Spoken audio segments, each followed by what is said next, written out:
Mara mingi sana watu hawaelewe mambo. Wengi wanajua kama Roho Mtakatifu anaongoza njo maombi na mambo mengine. Kumbe Roho Mtakatifu ni wa maisha. Na wengine wanazania kama hekima ni kujipanga, kujua kusema mzuri, saa yenyewe inahitajika kusema mzuri, ndio hekima. Lakini akiwa kunyumba anatukana batoto, anasema vibaya, anaongea vibaya, anaona kama ni kawaida. Lakini akiwa mbele ya watu anatulia, anataka kusema mzuri. Na ni vile vile juu ya habari za Roho Mtakatifu.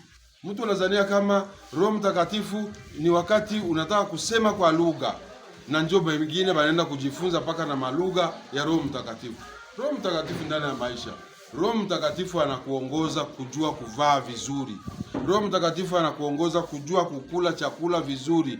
Hekima ya fasi yote haiko tu juu ya kanisa.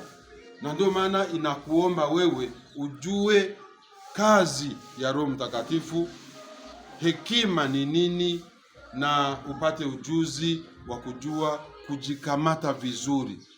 Hekima ni fasi yote utakuwa na kwenye utatembea, kwenye unatumikiaka, wenye utakutana nao, waone hekima yako katika tabia na maneno, na waone hekima yako paka kwako kunyumba. Esi ulikuwa unajua kama Roho Mtakatifu hatakaki buchafu? Na kama unajisikia kabisa haujakoga tangu asubuhi, Roho Mtakatifu anakuongoza kwenda ukoge. Kama ulikuwa haujui hiyo, basi uko nyuma. Fanya sasa hatua ya kufikia kuongozwa na Roho Mtakatifu na kusikia sauti ya Mungu. Hapo utafikia kufanya kazi njema na utakuwa chombo cha Mungu cha matumizi bora.